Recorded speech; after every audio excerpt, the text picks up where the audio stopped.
ദൈവനാമം മഹത്വപ്പെടട്ടെ. കർത്താവിൽ പ്രിയ വിശ്വാസികളുടെ സമൂഹമേ, നിങ്ങളെവരെയും ഉദ്ധിതനായ കർത്താവായ യേശു ക്രിസ്തുവിന്റെ നാമത്തിൽ വളരെ വിനയത്തോടെ സ്നേഹത്തോടെ പ്രഭാത ദിനത്തിലേക്ക് സ്വാഗതം ചെയ്യുന്നു. ഇന്നത്തെ ദിവസത്തിന്റെ പ്രത്യേകത എന്ന് പറയുന്നത് 20 ഏപ്രിൽ 2026, ഈ മാസത്തെ 20-ാമത്തെ ദിവസം, ഈ വർഷത്തിലെ 110-ാമത്തെ ദിവസം, ഉയർപ്പിന് ശേഷം 16-ാമത്തെ ദിവസമാണ് എന്ന് നിങ്ങൾക്ക് ഏവർക്കും അറിയാം. കാത്തിരിപ്പിന്റെ സമയമാണ് ഇപ്പോൾ. അതായത് ഇനിയുള്ള 50 ദിവസങ്ങൾക്ക് ശേഷം നമുക്ക് എല്ലാവർക്കും അറിയാവുന്നതുപോലെ ആ പെന്തക്കോസ്തി നാൾ വരും. അന്ന് പരിശുദ്ധാത്മാവിനാൽ ശ്ലീഹന്മാർ എല്ലാവരും അഭിഷിക്തരായതാണ് എന്ന് നമുക്ക് ഏവർക്കും അറിയാം. മാമോദീസയിലൂടെ നമ്മൾ ഓരോരുത്തരും ആ പരിശുദ്ധാത്മ വരം നമുക്ക് ലഭിച്ചിട്ടുണ്ട്. അത് നമ്മോട് കൂടെ ഉണ്ടായിരിക്കണം എന്നുണ്ടെങ്കിൽ നമ്മൾ പ്രത്യാശ ഉള്ളവർ ആയിരിക്കണം. ഇന്നത്തെ എപ്പിസോഡ് എന്ന് പറയുന്നത് 481-ാമത്തെ എപ്പിസോഡ് ആണ് ഇന്ന് പബ്ലിഷ് ചെയ്യുവാനായിട്ട് ദൈവത്തിൽ ശരണപ്പെടുന്നത്. ഇന്നത്തെ ധ്യാന വിഷയം എന്താണ് പ്രത്യാശ, പ്രത്യാശയോടെ എങ്ങനെ ജീവിക്കാം, എന്താണ് പ്രത്യാശ, പ്രത്യാശയോടെ എങ്ങനെ ജീവിക്കാം എന്നതാണ്. അതിനായി എടുത്തിരിക്കുന്ന വേദഭാഗം എന്നത്, എനിക്ക് ലാഭമായിരിക്കുന്നതൊക്കെയും ഞാൻ ക്രിസ്തു നിമിത്തം ഛേദമെന്ന് എണ്ണിയിരിക്കുന്നു എന്ന് പരിശുദ്ധനായ പൗലോസ് ശ്ലീഹ ഫിലിപ്പിയർക്ക് എഴുതിയ ലേഖനം 3-ാം അധ്യായം 7-ാം വാക്യത്തിൽ പറഞ്ഞിരിക്കുന്നത് ആണ്. പ്രത്യാശയില്ലാതെ ഒരു വിശ്വാസിക്ക് ഈ ലോകത്തിൽ ജീവിക്കുവാൻ കഴിയുമോ? ഇല്ല എന്ന് തന്നെയാണ് ഉത്തരം. കാരണം പുറമേ നോക്കുമ്പോൾ നമുക്ക് ആശ്വസിക്കാനും പ്രതീക്ഷിക്കാനും കഴിയുന്നതിനപ്പുറമാണ് പലതും.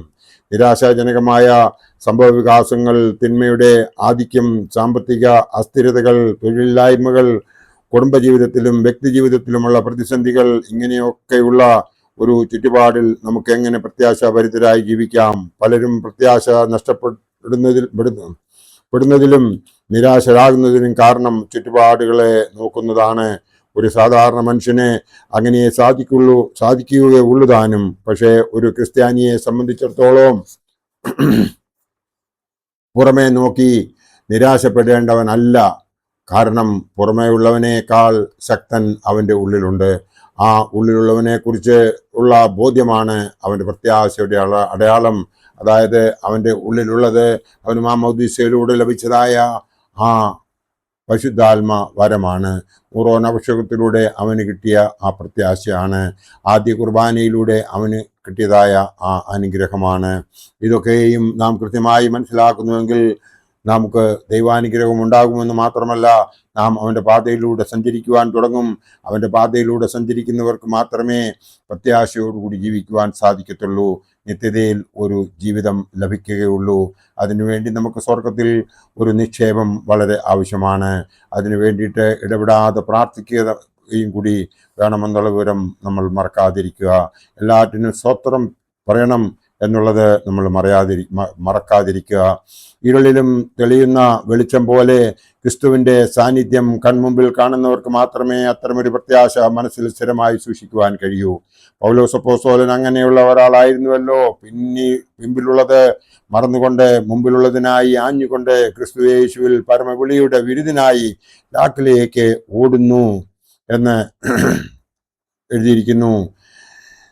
പൗലോസ് ശ്ലീഹ അങ്ങനെ എഴുതുവാനുള്ള കാരണം അവൻ്റെ ജീവിതവും അങ്ങനെ തന്നെ ആയിരുന്നതിനാലാണ്.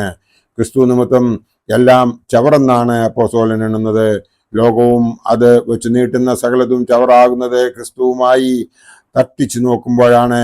ഏതൊരു ശുദ്ധமான ചിന്തയാണ് ഇത് എന്ന് പകർന്ന് നമുക്ക് നൽകുന്നത് എന്ന് നാം വളരെ ഗഹനമായി ആ വേദഭാഗം വായിക്കുമ്പോഴാണ് നമുക്ക് മനസ്സിലാകുന്നത്.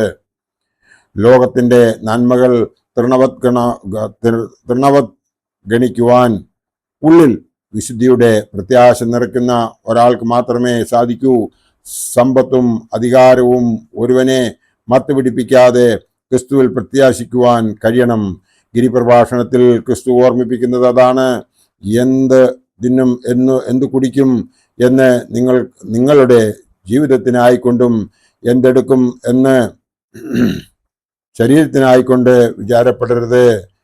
ഈ ലോകത്തെ ജീവിതത്തിനപ്പുറത്തായി നിത്യജീവനായി പ്രത്യാശിക്കുവാൻ കഴിയണം. നിത്യമായ പ്രത്യാശയെക്കുറിച്ചുള്ള ചിന്ത കൊണ്ട് മാത്രമേ ലോകത്തിൻ്റെ സുഖഭോഗങ്ങളെല്ലാം ചവർന്ന് പറഞ്ഞ് പിന്തിരിഞ്ഞ് പോകാൻ നമുക്ക് സാധിക്കൂ. അസാമാന്യമായ ആത്മബലം അതിനുണ്ടായേ തീരൂ. അതില്ലാത്തവരാണ് ലോകത്തിന്റെ പുറമെ പോവുകയും താൻ ഇച്ഛിക്കുന്നത് പോലെ ലോകം പെരുമാറാതിരിക്കുമ്പോൾ നിരാശാഭരിതരാവുകയും ചെയ്യുന്നത്. ലോകത്തെ വിട്ട് ചിന്തിക്കാൻ അവർക്ക് കഴിയുന്നില്ല. ലോകം അവരെ അത്രമേൽ കീഴ്പ്പെടുത്തിയിരിക്കുന്നു. ലോകം എന്നും മനുഷ്യന് നൽകുന്നത് നൈമിഷികമായ സന്തോഷമാണ്. ഈ സന്തോഷങ്ങൾ നൈമിഷികമാകുന്നത് കൊണ്ട് തന്നെ അതിൽ നിരാശയുടെ നിറക്കൂട്ടുകളുമുണ്ട്. ഇതിനപ്പുറം ജീവിതത്തെ നോക്കിക്കാണാൻ കഴിയുമ്പോഴാണ് ഈ ലോക ജീവിതത്തിൽ പോലും പ്രത്യാശയോടെ ജീവിക്കുവാൻ കഴിയുന്നത്. ക്രൈസ്തവന്റെ ജീവിതം ഐതിഹ്യമല്ല, അത് മരണത്തിനപ്പുറമുള്ള ഒരു ലോകമാണ്.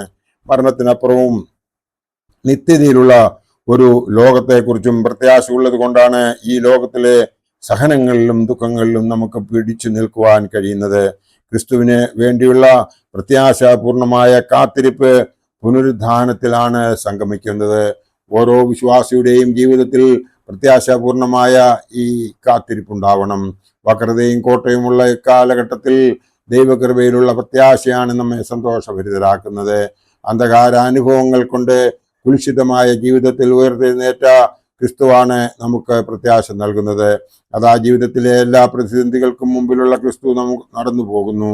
ആ വസ്ത്രാഞ്ചലത്തിൽ ഒന്ന് കൈ നീട്ടി തൊടൂ. ജീവിതം മുഴുവനും പ്രത്യാശാഭരിതമാകും. ദൈവമേ, നിന്റെ അപരിമേയത്വം തിരിച്ചറിഞ്ഞ് പ്രത്യാശയോടെ ജീവിക്കാൻ ഞങ്ങൾക്ക് കൃപ നൽകിയാലും എന്ന് ആണ് നാം ഓരോരുത്തരും പ്രാർത്ഥിക്കേണ്ടത്. ഈ വലിയ നോയമ്പിന് ശേഷം നാം ഇന്ന് എത്തിയിരിക്കുന്നത് 16-ാമത്തെ ദിവസമാണ്. ബാക്കിയുള്ള 44 ദിവസങ്ങൾ 34 ദിവസങ്ങൾ കൂടി കഴിഞ്ഞാൽ 50-ാം ദിവസം പെന്തക്കോസ്തി പെരുന്നാൾ ആയി. ആ പെന്തക്കോസ്തി പെരുന്നാളിന് സ്ലീഹന്മാർക്ക് ലഭിച്ചതുപോലെയുള്ള അനുഗ്രഹങ്ങൾ നമുക്ക് ലഭിക്കുവാൻ വേണ്ടി നാം ഇന്നേവരെ ചെയ്തു പോകുന്നതായ പാപങ്ങളെ മറന്നിട്ട് അത് ആവർത്തിക്കാതെ നാം മുമ്പോട്ട് ഒരു നല്ല ക്രിസ്ത്യാനിയായി ജീവിക്കുവാൻ ആഗ്രഹിക്കുന്നുവെങ്കിൽ, അതിന് പ്രകാരം നമുക്ക് പ്രവർത്തിക്കാൻ സാധിക്കുന്നുവെങ്കിൽ, നമ്മളുടെ വിശ്വാസവും പ്രവൃത്തിയും ഒന്നുപോലെ ആകുന്നുവെങ്കിൽ ദൈവം നമ്മളെ എല്ലാവരെയും അനുഗ്രഹിക്കുമെന്ന് മാത്രം ഈ അവസരത്തിൽ ഓർപ്പിച്ചുകൊണ്ട് ദൈവം നമ്മളെ അനുഗ്രഹിക്കട്ടെ എന്ന് പ്രാർത്ഥിച്ചുകൊണ്ട് എൻ്റെ വാക്കുകൾ ഇവിടെ ഉപസംഹരിക്കട്ടെ. നന്ദി, നമസ്കാരം.